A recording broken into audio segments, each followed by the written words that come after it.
अब लॉकडाउन में शहर का प्रख्यात फरहान कोचिंग क्लासेस देगा ऑनलाइन सेवा। फरहान कोचिंग क्लासेस की ऑनलाइन टीचिंग में स्टूडेंट्स अपनी पढ़ाई को आगे बढ़ा सकते हैं। एक्सपीरियंस टीचर्स आपकी लाइव कोचिंग करेंगे, जिसमें आप इंडिविजुअल अटेंशन के साथ डाउट क्लियरिंग, रेगुलर असाइनमेंट और टेस्ट सीरीज घर पर रहकर ही कर सकते हैं। फिलहाल 1000 स्टूडेंट फरहान कोचिंग क्लासेस की ऑनलाइन टीचिंग का फायदा उठा रहे हैं, तो जल्दी कीजिए। एडमिशन और इंक्वायरी के लिए इस नंबर पर संपर्क करें।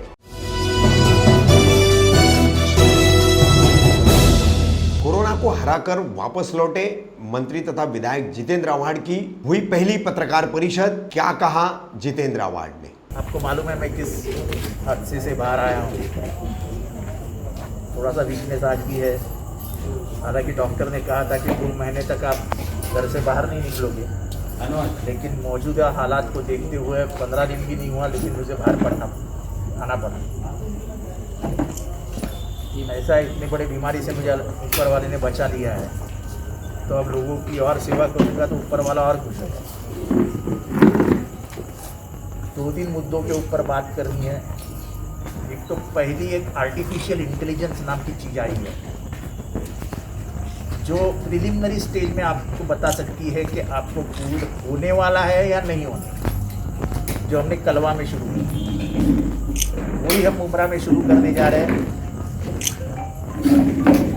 उसका खर्चा आएगा लगभग 250 रुपये, कलवा में 450 रुपये आता है।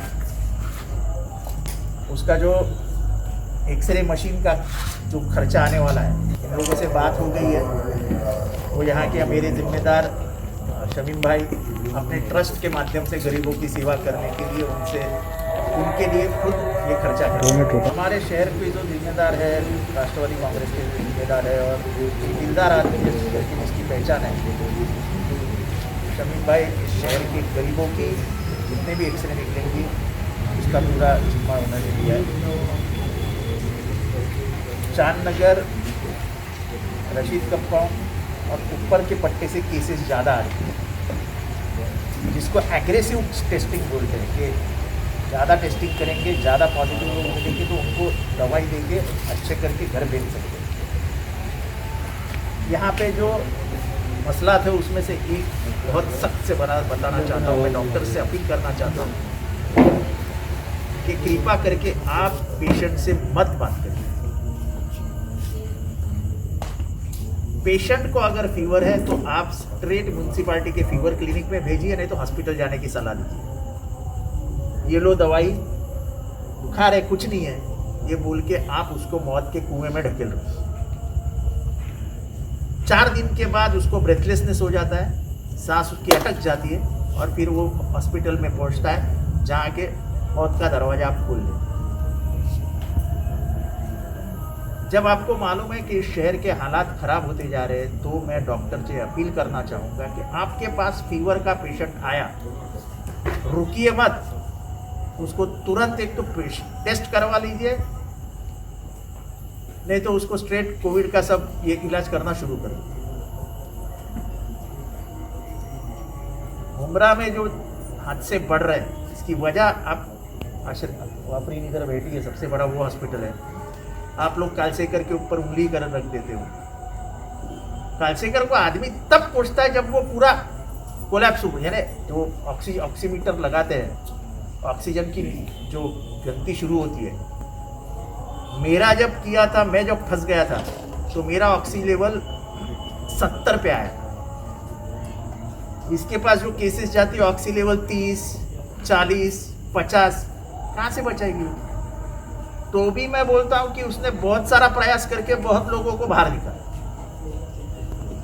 यानी ये सब तुम लोगों को लगेगा कि मैं कालसेकर का मेरा कुछ, मैं जिंदगी में उस हॉस्पिटल में न गया हूं, ना कभी बिल के लिए फ़ोन भी करता हूं, मेरी वो हुए ही नहीं। लेकिन इस शहर को संभालने के लिए सबकी जिम्मेदारी है। एक तो पहली चीज़ मैं डॉक्टर से फिर से एक बार अपील करूंगा कि जरा भी फीवर लगा तो उसको तुम दवाई दो ही मत, उसको बोलना भाई पहले भाग टेस्ट करवा। पर में वो निमोनिया पे चला जाता है, उसकी सांस फूल जाती है, जाते जाते collapse.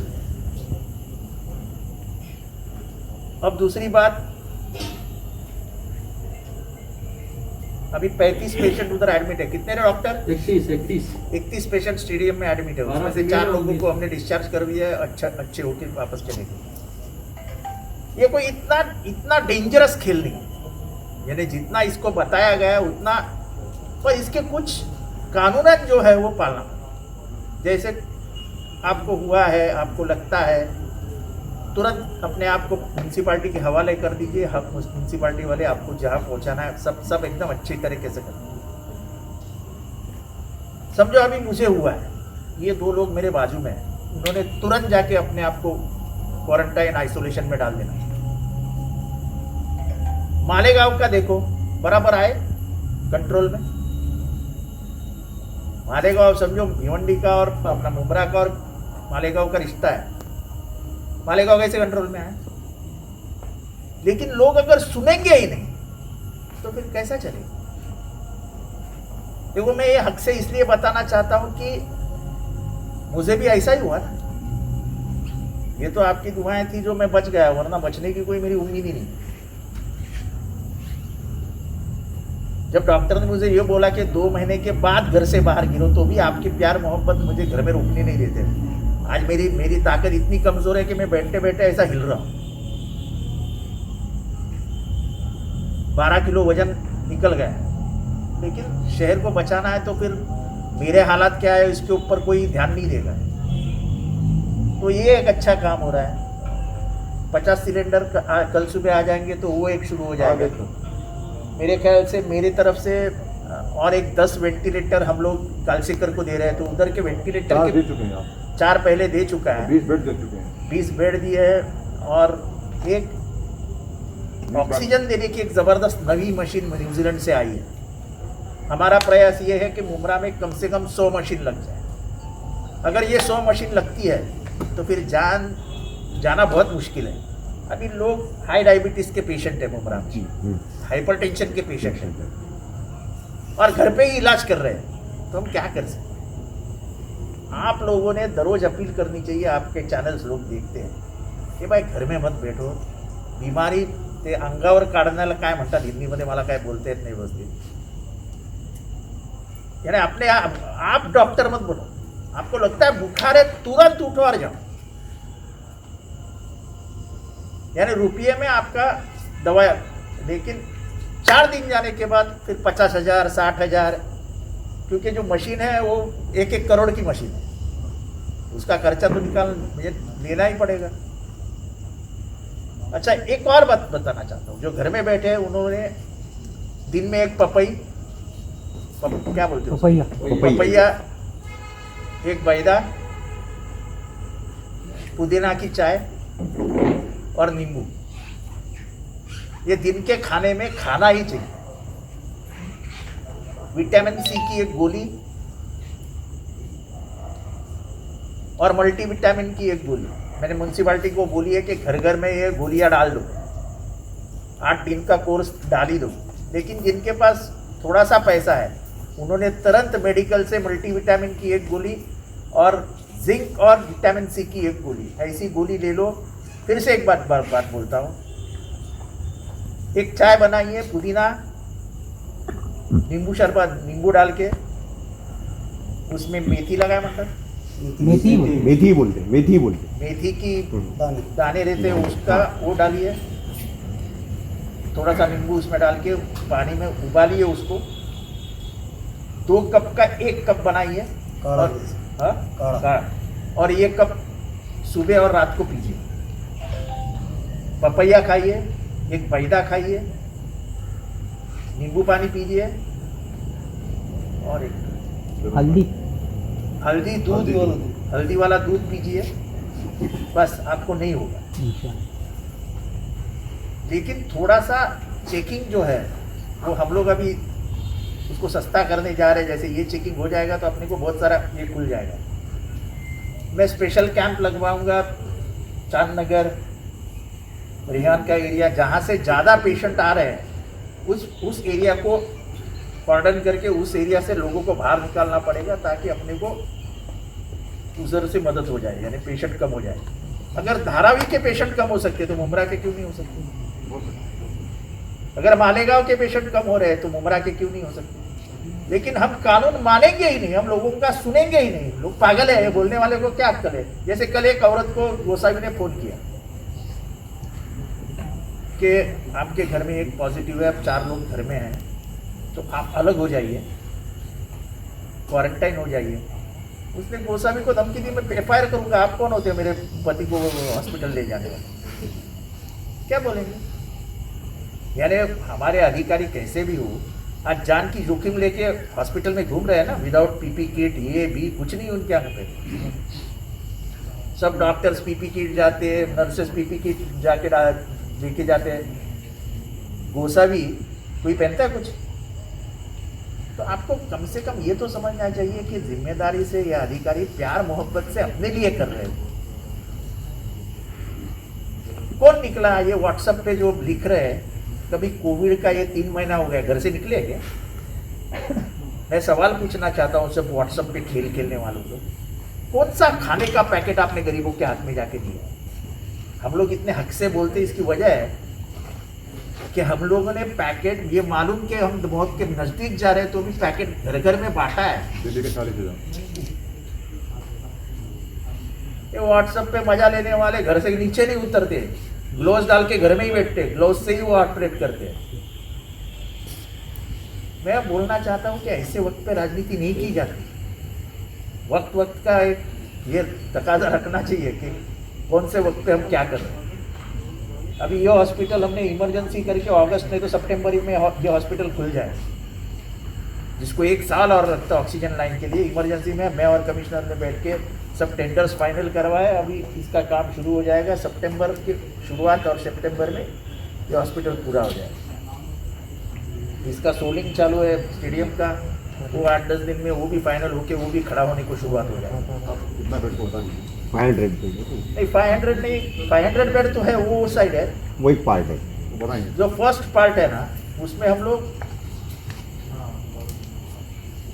Intensive care unit ICU, लेकिन जो कोविड वेंटिलेटर्स करके है वो 100 है और 150 ऑक्सीजन है। और मेरा ख्याल अफरीन बराबर है कि यानी तुम अगर गलती है तो बताना कि ऑक्सीजन ज़्यादा लगता है। अगर ऑक्सीजन हम लोग ने सही रखा सब जगह पे ऑक्सीजन रूम, तो वेंटिलेटर बहुत कम लगे। बहुत कम लगे। वेंटिलेटर पे लोग बहुत कम जाते हैं, बहुत कम लगे। अगर ऑक्सीजन टाइम पे मिला, बराबर है ना, तो वेंटिलेटर पे जाने की उम्मीद यानी ये बहुत कम है। तो मेरा प्लानिंग ये है कि मुमरा में ऑक्सीजन के रूम्स बढ़ा देंगे, जिधर हो सके। जैसे कालसेकर की बिल्डिंग है, सब कॉलेज वाले कालसेकर कॉलेज की बिल्डिंग है, वहाँ पे जितना हो सके ऑक्सीजन। लोगों को क्या लगता है कि ऑक्सीजन मेरे लगता है ना, जो मरीज जाते हैं उनका क्या होता है कि ऑक्सीजन गिर जाता है, तो उनको जल्द ऑक्सीजन हम दे सकते हैं तो तुरंत बाहर आ जाता है। जैसे हम दोनों ने डिस्कस करके एक मशीन, वो जिसको हाई फ्लो नेसल कैन्यूला बोलते हैं, जोर से ऑक्सीजन मारता है, नया मशीन आया है। रात को 11 बजे इसने खरीदा, एक पेशेंट गया था 40, कितना था उसका ऑक्सीजन?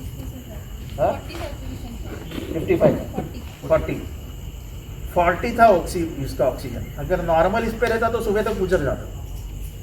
इसने मशीन मंगवाई, 2.5 लाख की मशीन है, 2,65,000 की। उस औरत पे डाली प्लानिंग करके, आज वो औरत सेफ। ऐसे 100 मशीन्स कम से कम हम लोग यहाँ लगाने। कुछ खर्चा मैं जेब से करूंगा, कुछ खर्चा इधर उधर से, लेकिन 100 मशीन यहाँ पे शुरू करेंगे ताकि किसको ऑक्सीजन कम नहीं है। वेंटिलेटर पे फिर वो थोड़ा सा लंबा बात हो जाता है, लेकिन मैं खुद वेंटिलेटर पे था, मेरे को ऑक्सीजन नहीं जम रहा था, मेरे को वेंटिलेटर पे डाला, पर ऊपर वाले की मर्जी, लोग 8-10 दिन वेंटिलेटर पे जाते, मैं 2.5-3 दिन में वापस आता। यानी मेरी जो रिकवरी है, वो डॉक्टर भी हैरान है कि इतने जल्दी रिकवरी कैसी। यानी ये जो गरीबों की सेवा करने की जो ताकत है वो यहाँ पे है। बिना उम्मीद, बिना कुछ काय मिलना हा विचार न करता बिंदास। तो मेरा बोलना यही है ये व्हाट्सएप वालों से, भाई हमने जो किया वो तुम करो ना, मैं घर में बैठता हूँ, आओ, मेरे को कोई प्रॉब्लम नहीं है। और सब बाकी डॉक्टर साहब लोग बैठे हैं सपोर्ट कर रहे हैं और ये सब ये यानी सभी लोग हैं सपोर्ट तो पैथोलॉजी वाले पैथोलॉजी की तरफ। पैथोलॉजी वाले डॉक्टर नैयर साहब डॉक्टर बताइए ये बोला ना। खड़े हो बता दो जरा चलिए हट जा ये सगळे पॅथलॅब आणि एक्सरे वाले आहेत. हे ओपनली बाहेर येऊन बिचाऱ्याने किमती पण कमी केल्यात, पण किमती आम्ही जाहीर करत नाही कारण का कळव्याला एक किंमत एक किंमत परत ते कळव्याला का लागलं आणि ते असं जे काय असेल ते एक्सरे फुकटात होणार आहे एवढं नक्की. सर ये एक्सरे का जो एडवांस टेक्नोलॉजी पे आपने बताया तो ये पूरा प्रोसेस कैसा होगा, मरीज को कैसे उसको ऐसा है अप्रोच कि करना आपने होगा, एक्सरे निकाला, उसके बारे में क्या जानकारी? आपने एक्सरे निकाला फिर वो एक्सरे नासिक की कंपनी उन्होंने एक एपरेटस बनाया है उसको वो एक्सरे चला जाएगा. एक्सरे पढ़ के वो एक्सरे आदमी नहीं पढ़ता है, वो एपरेटस ही एक्सरे पढ़ता है और विद इन सेकेंड्स बता देता है कि ये कितना परसेंटेज डिटेक्टेड है, क्या हो सकता है फ्यूचर में, इसको क्या हो सकता है. और मैं ये भी बताऊंगा कि हर नाके पे ऑक्सीमीटर रखेंगे. आपका अगर ऑक्सीजन 95 92 के नीचे जरा भी किया गया तो आपको रुकना नहीं चाहिए. रुकना नहीं चाहिए. यानी एटीबीटी है तो भाग के जाओ, तुरंत रिक्शा में बैठो और हॉस्पिटल पहुंचो. ऑक्सीमीटर तो सस्ता आता है, लोग खरीद भी सकते हैं, 500-600 रुपये कीमत है उसकी. नहीं ऐसा है कि खरीदो मत मांगता है तो मैं 100 जगह पे टेबल लगा के रख दूंगा, आते जाते चेक करते रहता. लेकिन जो छुपाने की आदत है, मुझे कुछ हुआ ही नहीं है, एक्सपोजर होना चाहिए. ऐसा नहीं है. तुम जब छुपाते हो तो आजू बाजू वाले 10 लोग मरते. नहीं, जो शुरुआत हुई थी उस वक्त खास करके सेंट्रल गवर्नमेंट की तरफ से जिस तरह से बताया गया, अभी आपने भी बोले कि इतना डरने की ज़रूरत नहीं है, तो जो डर बिठाया गया था वो लोगों के दिलों से डर निकलना चाहिए कि आपको डॉक्टर के पास जाना अगर चाहिए. लोगों के दिल में डर है तो इतनी भीड़ मुमरा में ले जाना. हाँ, कोई डर भी नहीं है, दवा खाने को लेके जो डर बैठा, कोई डर भी नहीं है. लोगों को कानून से लेना देना ही नहीं है. अगर मैंने बोला ये शेर है, कुत्ता है, ये जो कुछ लोगों की आदत है ना, उससे उसको तो धोखा हो रहा है. लेकिन समझो गरीब माँ है घर में, पिताजी है घर में, बीवी है घर में, बच्चे है घर में, धोखा उनको है. सर आपको ऐसा नहीं लगता जो प्रोटोकॉल की वजह से लोग डरते हैं हॉस्पिटल की तरफ जाने से, या आप जैसा बोल रहे देखो ऐसा कुछ भी हो, तुम्हारी जान कीमती है कि नहीं, डर है सब मुझे पता है, लेकिन जान बचाने है कि नहीं बचाने. तुम घर में बैठ के तुम्हारी जान बचेगी क्या है? जब तुमको घर में बैठना था तब तो तुमने लॉकडाउन पालने से इनकार कर दिया. ऐसा भाजी मार्केट में जाते थे कि इनको दररोज खेती से लाई हुई तरकारी खाने की ही आदत है. लेकिन वो टाइमिंग की भी तो वजह थी ना, 2 घंटे के अंदर अगर पूरा शहर देखो मार्केट लेने के लिए निकले. पहली चीज लॉकडाउन में बाजार गलती तो खुलने होगी. का ही नहीं था. ये तो मुमरा वाले मानते ही नहीं, फिर पुलिस भी क्या करे, तो खोल देते थे. लॉकडाउन में कोई मार्केट खुला नहीं. मालेगांव में पूछो कितना टाइट किया था, खत्म हो गया कोविड का डर वहां से. नियोजन उस वक्त सही नहीं हुआ, वो टाइमिंग का जो ऐसा 2 घंटे का मामला लोग था. नियोजन में आएंगे तो सही होता है. लोग नियोजन में आना चाहिए ना, लोग मानेंगे ही नहीं. सारी गलती लोगों की थी, प्रशासन की कोई गलती नहीं थी. अरे प्रशासन की गलती क्या है? मुमरा मार्केट में मैं खुद घूमता था, क्या गलती है प्रशासन की? गुलाब मार्केट सुबह 4 बजे लगता है, प्रशासन की गलती है? चुपके से आके एक आदमी ठेला लगा देता है, उसके पीछे 100 ठेले लग जाते हैं, क्या करेगी प्रशासन? नहीं, ऐसा टाइमिंग भी आगे जो थी- आखिर में वो भी आदमी है ना, कड़को हो गया ना. टाइमिंग भी जो थी वो भी एक वजह काय का थी. टाइमिंग, बाजार खुलने का ही नहीं था, बाजार खुला कैसा? अब लाठी मारो तो आप चिल्लाएंगे लाठी मार रहे थे.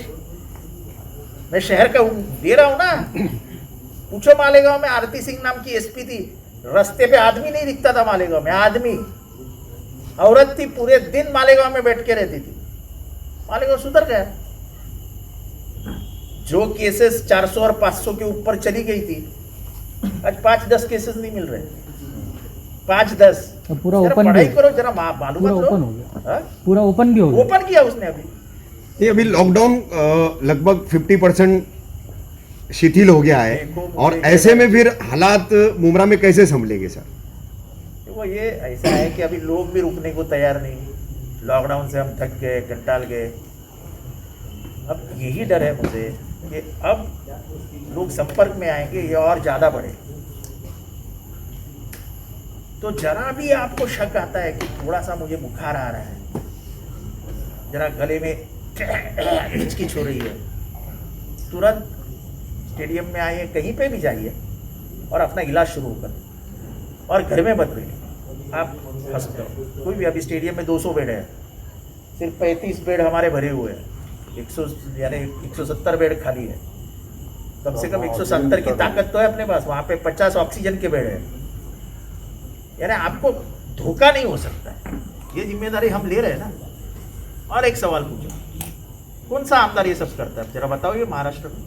नहीं, अजीत दादा भी तो गए थे अभी। अजीत दादा पूना के संपर्क मंत्री के नाते गए थे। वो पूरे पैदल घूम रहे थे, बाकायदा कई वीडियोस आई है। वो कोविड के लिए नहीं गए थे भाई साहब, वो जो बादल आया ना उसके लिए गए।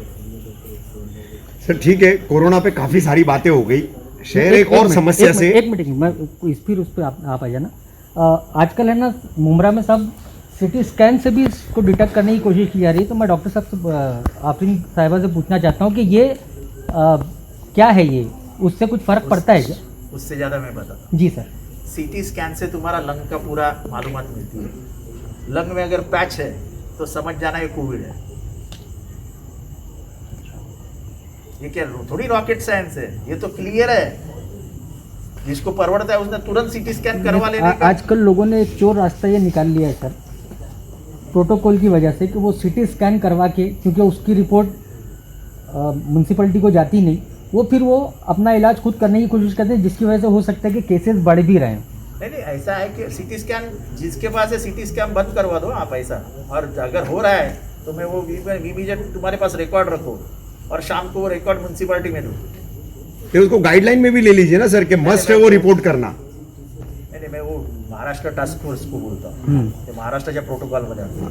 यस सर दूसरी एक समस्या शहर में पूरे रमजान में भी चली, अभी भी चल रही है, टोरंट की बिजली परेशानी की।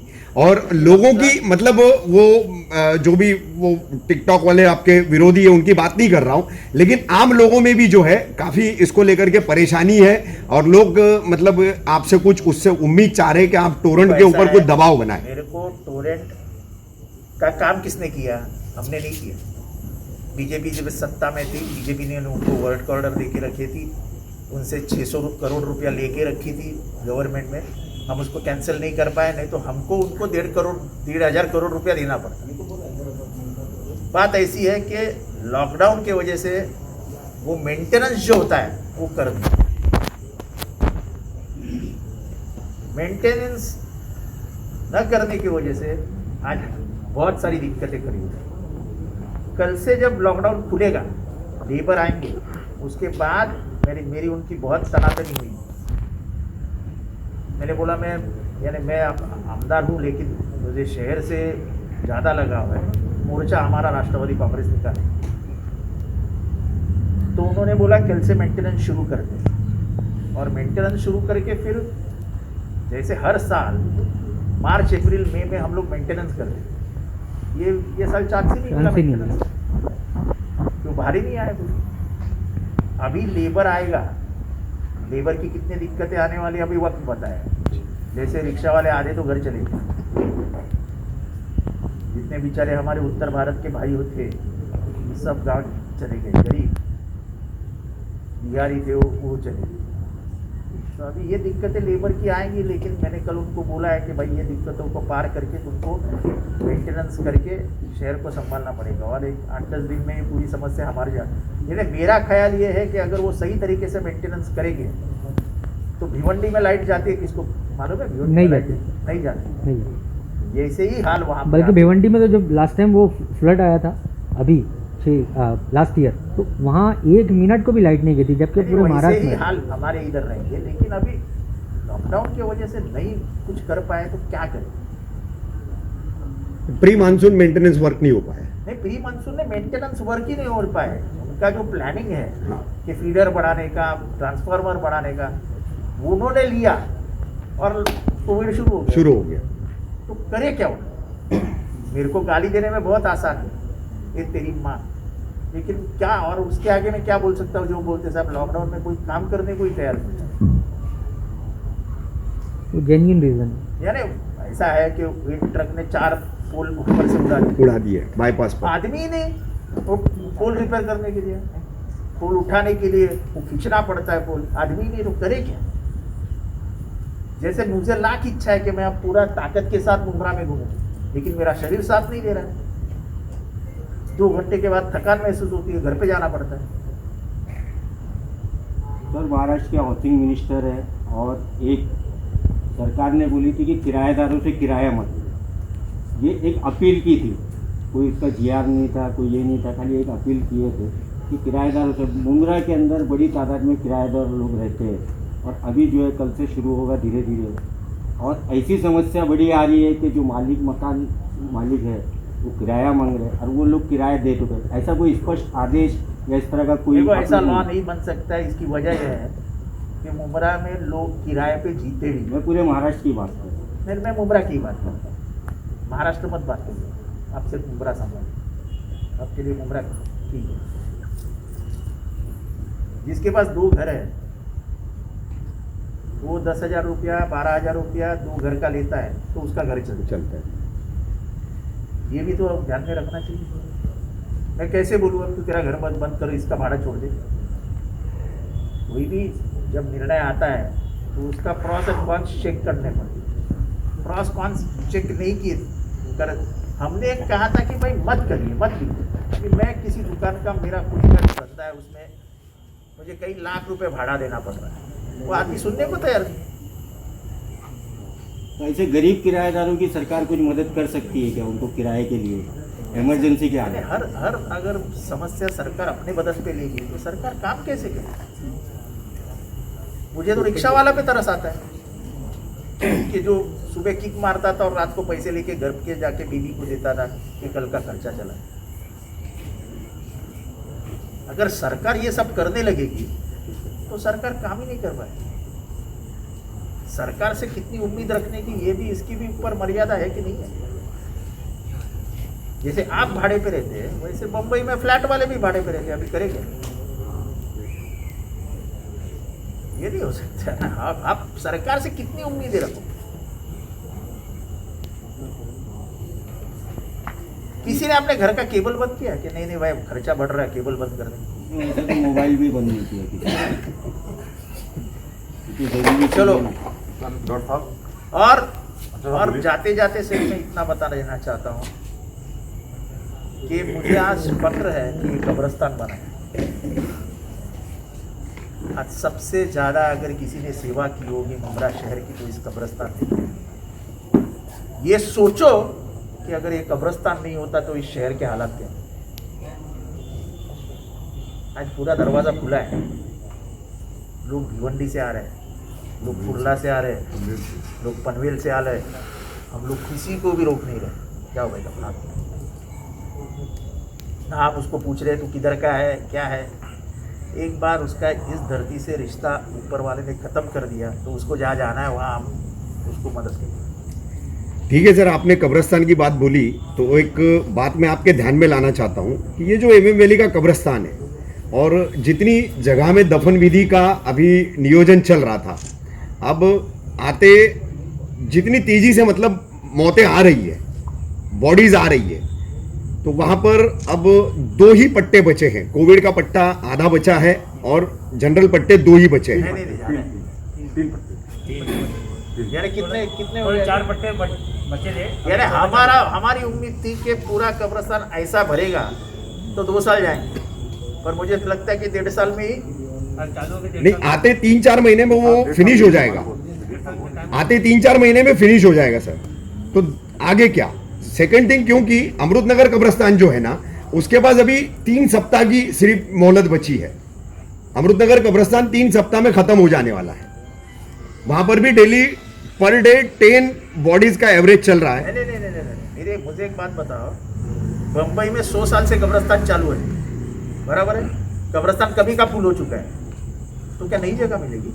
नहीं, नई जगह नहीं मिलेगी सर, लेकिन ये नया है। अभी इसमें जितनी अरे तेजी से गए ना, तो वो कब्रें रिपीट उतने जल्दी खोदना आसान नहीं है। वो डवला कब्रस्तान नहीं वो डवला कब्रस्तान वो तो एरिया लिमिट आहे, वो डवला का गाव वालों का कब्रस्तान आपने बात किया ना कमिटी उसके बैठे ते पण घेतलंय आपण, पण असं तर होणारच नाही ना। आता जागा काय कब्रस्तानाला जागा, आता जर इथे हे वाढलं तर जेवढ्या कब्रस्तानामध्ये नाही ठीक आहे ना साहेब, तो मुद्दा नाहीये।